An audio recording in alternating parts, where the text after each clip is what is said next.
Hey, everybody, I'm Jody Vance. And I'm George-Affleck. And it's time for It's raining, it's pouring, this old man is unspun.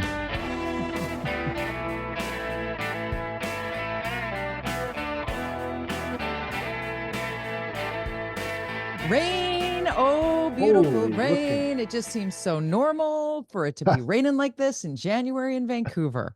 Last week I couldn't leave my house because of the snow. This week I'm paddling to the office.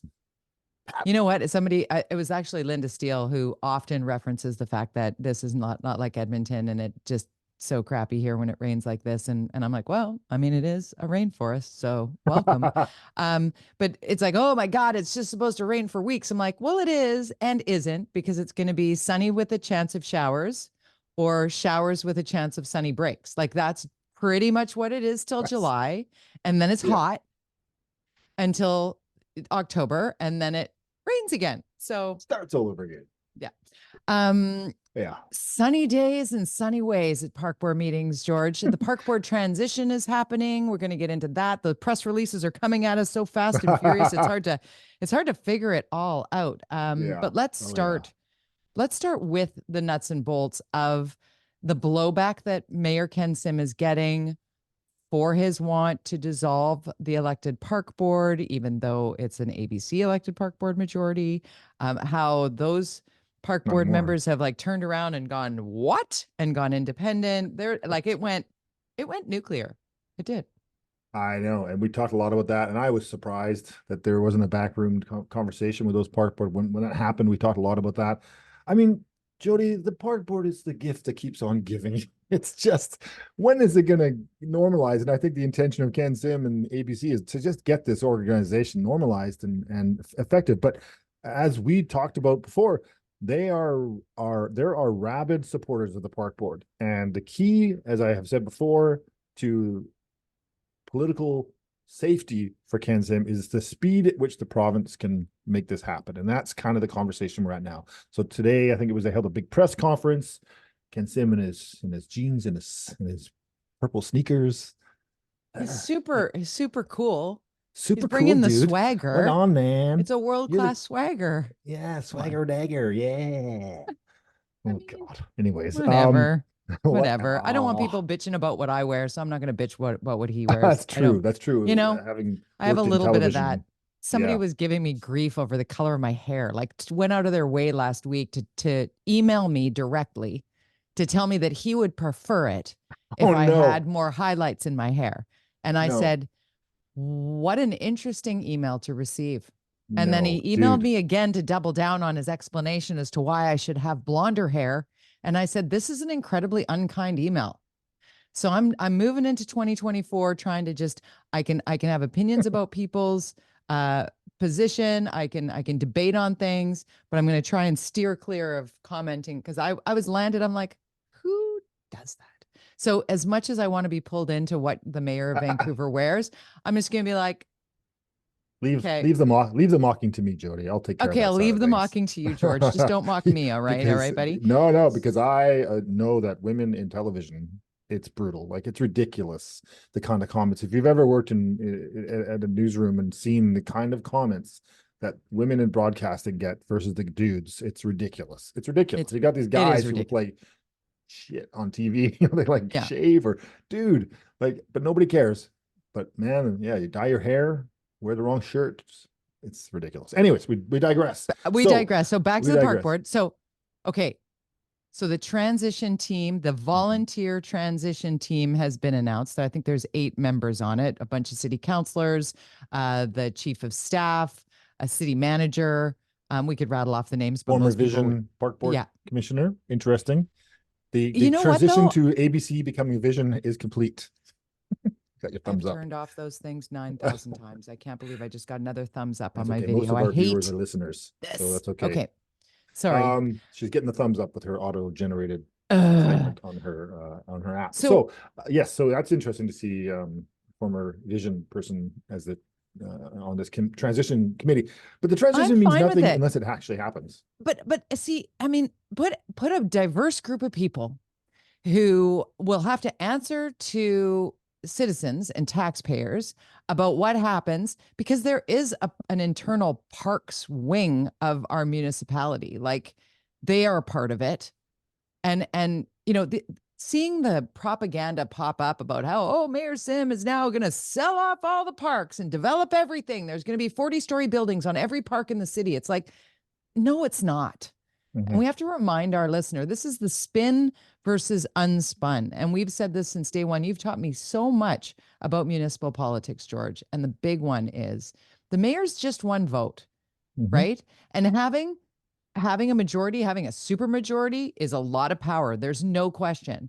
But to think that this group in City Hall right now would be able to raise all of the parks in the city and add towers to all of our green spaces, just ridiculous rhetoric. It does no good in helping move forward the real pieces of this that we should be concerned about, like what's happening in Stanley Park. Letting Stanley Park get to the place that it is right now, it's terrible. The looper moth problem that needs to be eradicated, how much is that going to cost us as a city?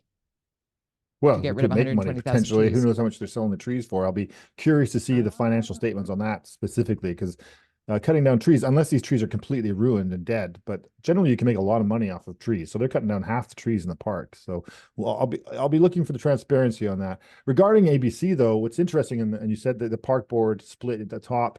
I was surprised by the park board commissioners bailing on ABC. That shows, and we talked about this as well, that that there was a break in the solidness of the caucus at ABC, which is how you fail in the end as a party, or certainly we see it provincially happening. That if you can't keep your caucus together, you can't keep your majority behind the scenes together, then you're really, really messed up. And we're seeing that happening slowly federally, that things are starting to fall apart for the federal Liberals.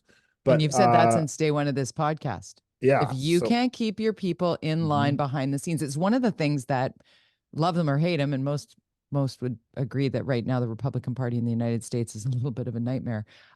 They get in line, man. They even get in line behind the crazy. And that's an example of your caucus being tight. Like, yes.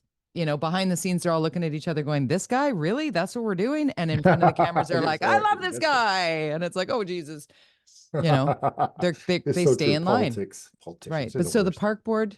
So the thing is that the speed of transition is the key here. So the press conference was about the transition, right? So the mayor and ABC, the council are leaping ahead, saying, we're already starting the transition process. So the province has said, we're not even going to talk to you until you have a transition process in place and you've dealt with the First Nations things. I know through my sources that the First Nations appear to be completely in support of this, and we'll get into the Jericho stuff in a second.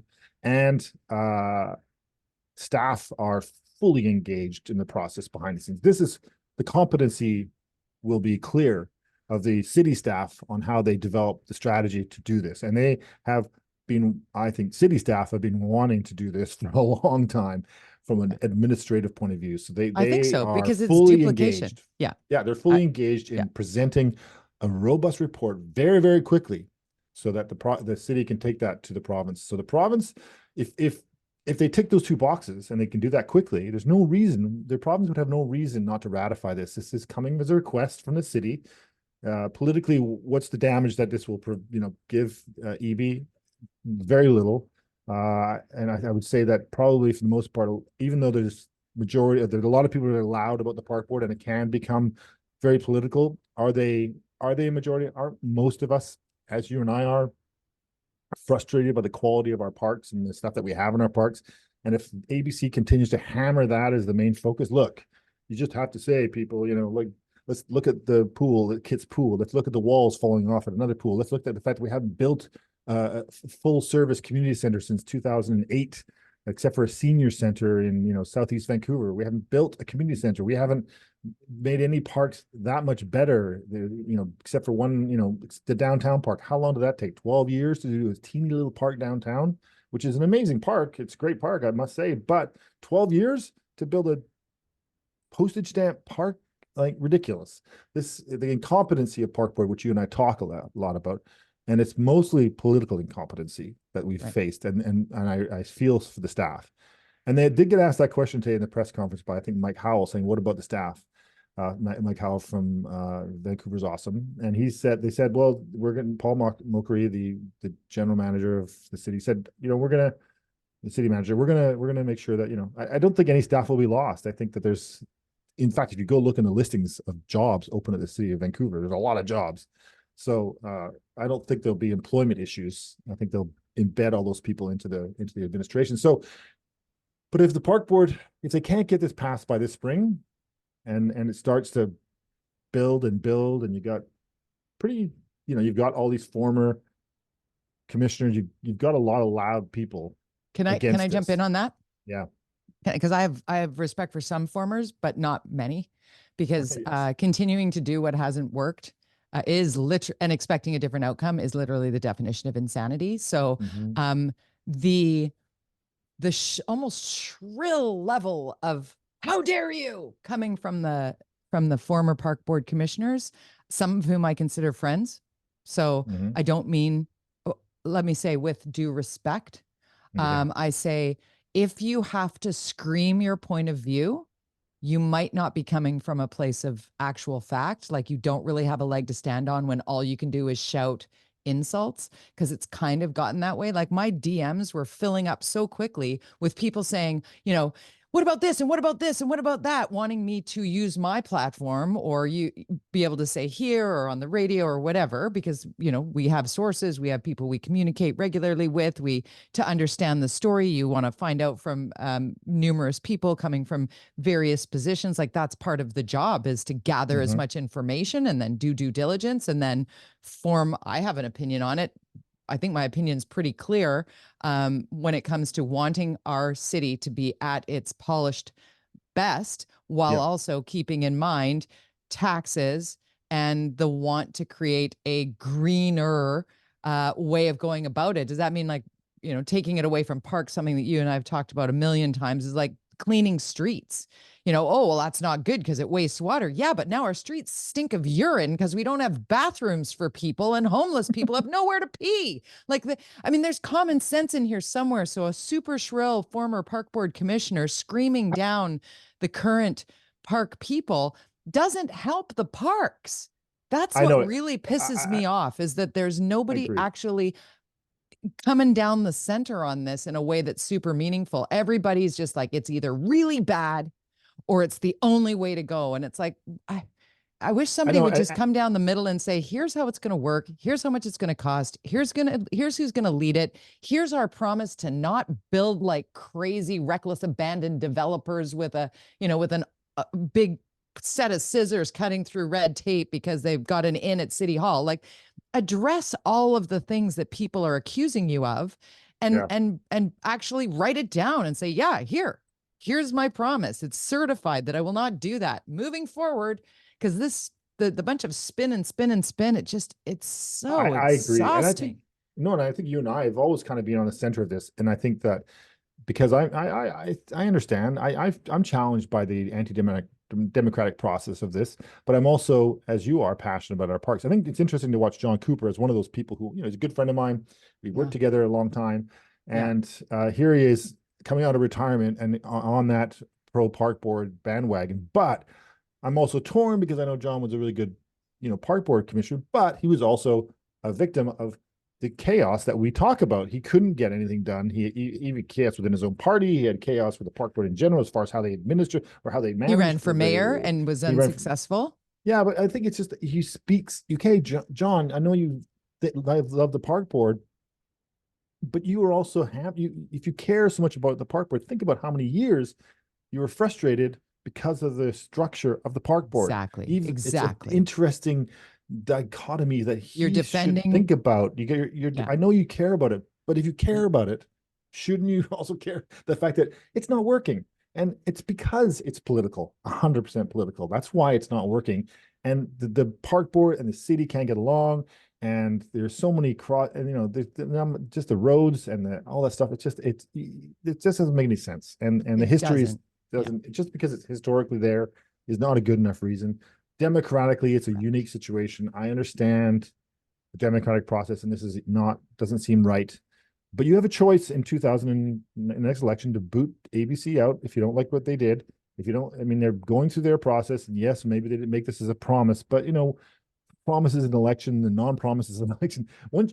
Elections are one thing. Once you get into power, you do things, whatever you got to do. Either the things No you doubt. promise or not the things or whatever. The list of unkept election promises at all levels of government would fill a library. There's no question about that. Let's one more thing before we move on, that because it's still park board, is the accessible park. The controversy around this, it's a very hot button issue right now. It's blowing up on social media. There was a plan in place, and the park board was voting on, if I understand it correctly, the park board was voting on whether or not to have this sensory park created. I believe it's East Van or Strathcona. But it's a unique kind of park. It is a unique park. Well, it's built around, being inclusive to kids on the spectrum, right? So it's not a swing set and a teeter-totter and a climbing thing and a da-da-da. It's different sensory and accessibility for kids who are neurodiverse or physically disabled and inclusive, right? Get everybody and inclusivity is hugely important. Integration in schools, we've seen it. We both have teenagers now and young adult. The difference between when we were in school versus now, we've come a long way. So this one park is being approved, and the argument is we can't just have one park. We should have all parks with this. And I'm watching it all go down. And again, it's blowing up. So we can't start with one really great location because we're not going to do it everywhere. And then I was like, tuned out. Or they use red herrings about something. Oh, what about this time? What aboutism? I love those. Don't you love that in a partnership, when you're in a relationship and you're having a fight, and then your partner says, but what about the dishwasher? Time? And you're like, what? What's that got to do with? What's that got to do with me coming home a little late from the hockey game? Yeah, nothing. We all do it. We're all guilty of it. But in politics, 100%. You look at Twitter today, you're like, okay, choo-choo train is Stanley Park versus a sensory park. Okay, I'm getting lost here now. I think this is. But then we do stuff, right? So we do stuff that we saw happen down at Kits Beach. I love the accessibility mat that gets rolled out so that people that are in wheelchairs or required to roll somewhere, whether it's a scooter, whatever, you need a form of rolling transportation. Never dawned on me. I mean, an ableist. Shame on me for never actually thinking that a person who happens to use a wheelchair or a mode of transportation that is wheels can't get on and off the sand. Well, hey, as a parent with the strollers, with 3 kids. Well, yeah, but we can pick them up out and So I want to. I mean, just that. ever. But an amazing addition. Right? Like what? And they just appeared, and they're not everywhere, and it doesn't go all the way down and all the way. I'm sure there are people that want much more of it, but yay for starting somewhere. Can we just congratulate ourselves for having a good idea and implementing it? What a concept. Like the Jericho lands, that just takes us right into it. It's a good idea to take these lands. What is it? 91 acres that is going to be built up, right? Yeah. So basically Yaletown in westside Vancouver. Highly controversial in some ways. Because people are freaking out. Largely the people who are going to see their views impacted by this identity. But I mean, when people are like, well, it's going to, think about the parks. When was the last time you were over there on that ground, on the Jericho lands? Never. Pedal heads, maybe, at the community center up there. That's right. All but most of the land, you can't even access. They're. I go see the rabbits. That's, generally. It's not even going to be down there. I know. That's the thing. That's the beach. It's going to be amazing. Beach. It's like, it's behind that beach. It's on and 10, people are saying, oh, there's going to be too much. Yeah. Oh, it's going to be too many people down there. We have to build, and I think the fact that it's all 3 First Nations that are developing this, it's leasehold land. So this means 99-year leases. So it's less attractive to foreign investors because they want the land, the ground. They don't want to invest in this kind of stuff. It's a proven that foreign investment and speculative real estate deals, it doesn't happen as much on leasehold land. So so that's one caveat. The other caveat, we don't really have a say. Anyways, I mean, the only thing you're really approving is in a way is the accessing all the amenities, as utilities, far as water, sewers, and stuff like that. Yeah. So like Sinnock. that are being Yeah. built right now. You see those big cranes in there? That's right. Everybody freaking out when they were removing all the bumbleberry bushes. Like, okay, they, the pump track that somebody built down there. Okay, how about we build this however many 40-story building there and house people? Oh, well, no, not in my backyard. It's like, well, that's right. It's ultimately would you rather that. people sleep in your doorway? Because people need places to live. Like on one hand, everybody's screaming that we need places to live that are like just you point our out. kids. I think it's We're talking everybody here. Not it's just not. I think this people go, oh, homeless. No, everybody. everybody.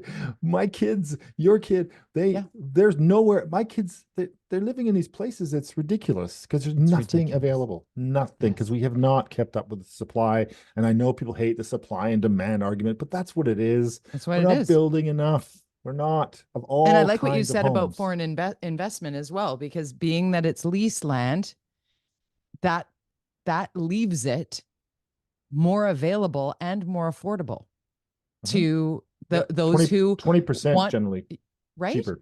I've got friends who I've got a friend who lives down on the Musqueam territory in Southlands, right? 5 blocks further east, her house is $8 to $10 million. Where she is, it's actually half because they got into it beforehand. It's got an indoor pool and like some friends you got there. Well, she's a lawyer. She's very successful. They have no kids, which is a big deal, right? When you're going into my friends who have no children aren't worried about what happens to their property once they go. Right. So they're going to live their best life with a lower mortgage. It gets complicated when things get shorter term, like the city lease land. We've talked about that before. But I live fairly close to the Jericho lands. I look forward to an injection of life and community and more people to go to the restaurants, the mom and pop shops, to use the community centers, to bring in more of that cultural diversity that's going to come with the people who need places to live. Yeah. My family moved here as immigrants. My mom was born in Yugoslavia. And they moved to just down the road from here. Like I was brought home from the hospital around the corner from where I live, and in a place where people who just moved here from somewhere else cannot afford now. We need to have places where people can move here and live here and work here. And I think that both Jericho lands and Sanok are great. The fact that it takes it being First Nations land in order to get it freaking passed is wild. Yeah. It's wild. It's such a leap forward for all of us as a city. And I think I think there was, I think it was Mark Marison was in a debate online with Bill Thielman on Twitter about this. He said, and he made a good point he made 2 good points also about fentanyl, which we'll talk about a bit. Mark Marison did. Bill, I'm losing him on this one, but he said, about the fact that it's perking up the ears on the East Coast. This is a national news story because Vancouver's finally doing something that nobody else is doing. We're being really aggressive. And I know it makes people mad and not in my backyard. And you've even, we have battles about towers and stuff like that, but the right places for development, the right kind of developments, and the right, I know this is not gentle density, but it's density in the right place. It makes total sense. There's going to be a SkyTrain station there. It's going to be that loop. We've talked about this. The plan is that I've seen and talked about through people I have connected to is the train's going to go down through UBC and a loop back around on 4th and go back around up to Broadway. So there's going to be 3 stations on UBC land and the Jericho. And so this is the way it's going. It's going to be announced before the next election. Guarantee it. Yeah. This extension to UBC, which will include the Jericho lands, because this Jericho land project and the stuff that's happening at UBC and the stuff that's going to happen in the Musqueam land will 100% pay for the extension to UBC of SkyTrain. So these things are going to give us all something. So we have to think about that. You can't say a tower plopped in the middle of a neighborhood out of nowhere. I don't agree with that. I agree with you on that. And that's where I'm at. That's where I'm at. If you're going to start to stir the single family dwelling, areas of the city into some greater density, I believe that gentle density is the way to do that, so that the neighborhoods can evolve into what needs to happen. And plunking approving a 7-story building and then halfway through the process say, oh, actually 30 to the neighborhood is like, uh, across the street from who? What does it look like? Does somebody now live in a shadow 24/7, 365? Are they just going to sell that and then now Yeah, it's going to be another tower across the street? That kind of stuff. I But when know. And looking at a it's, development that's thought out and there's park space and there's thought toward that building's there and then the community center is there and it's connected to a cultural center and then there's another lower rise building there.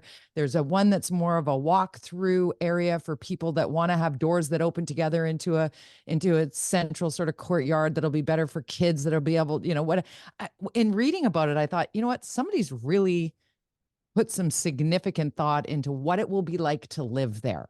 And that's yeah, when we get into the tower, no tower. It's like, well, in the plan, it says it should be a tower. It's like, well, okay, why? yeah, Right? It's like, who lives there already and why? Because in Toronto, when I lived in an area that was all towers, nobody knew each other because nobody opened their doors. You'd get out your door and go in the elevator and go down and get in your car and drive out and then come back and you never right. ran into your neighbors.